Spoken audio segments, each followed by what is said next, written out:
Our hunt for a fun, creative, and terrifying co-op game has been a long and pretty unfulfilling one. That is until we came across Phasmophobia.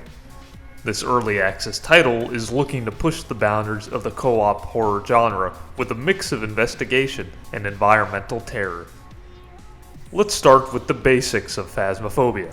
The premise consists of you and a group of 3 other players going into a house or building with the intent of finding and identifying a ghost.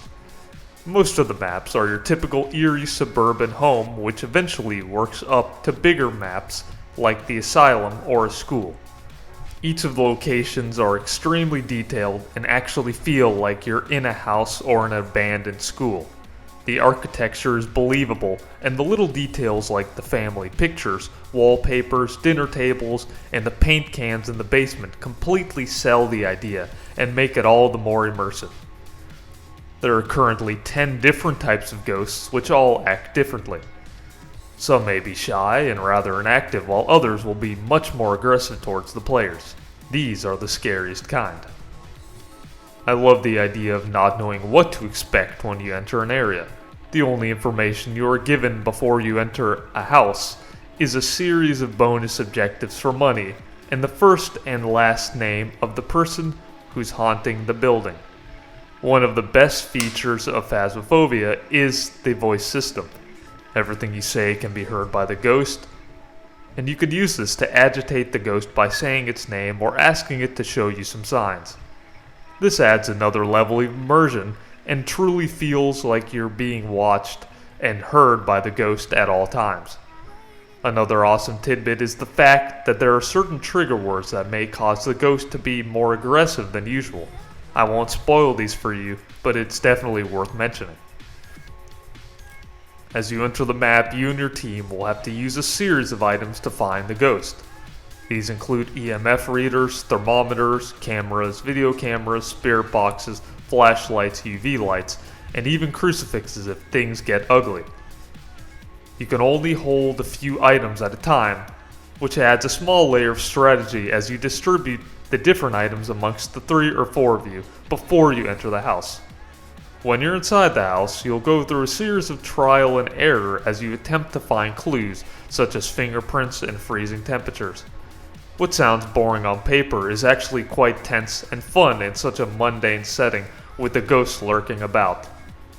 You truly feel like ghost hunters investigating a home for clues. With all the evidence you find, you can begin to narrow down what kind of ghost you're working with.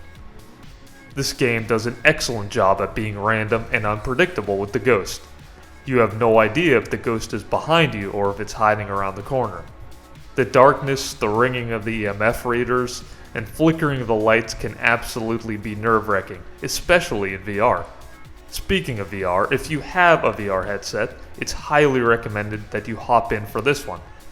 For an early access game, it's very well optimized and is highly immersive experience all around. The only problems I found with the VR experience was the journal not working and the occasional screen tearing, but other than that, VR is highly recommended. This game is tense and very well polished whether you have VR or not, and at the end of the day, it's not required to have a fun time. Another great thing about Phasmophobia is the surprising replay value. Even though there are only around 7 maps as of right now, and the premise doesn't change, it still manages to be fresh every time you play it. This is because of the progression system where you get more equipment as you level up from completing maps. It's also replayable because of the randomness of the ghost type and location they're in. Each session has the same level of tension and spookiness as the last. With this in mind, we're not sure if 30 or 40 hours later, locations might begin to repeat, but honestly by then there should be more maps, ghost types, and items to keep things fresh.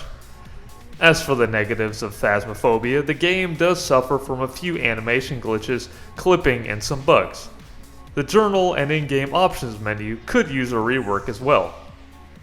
Apart from these, we must take into account that the game was recently released and is in early access. The developer has also been doing daily bug fixes and updates to keep the game up to speed and also hearing the player feedback as well. Overall, this game blew us away by its sheer quality and detail. The game has such great replay value, and you truly feel like a paranormal investigator with your buddies by your side. Phasmophobia gets a 9 out of 10, and we definitely recommend it for a spooky October month ahead.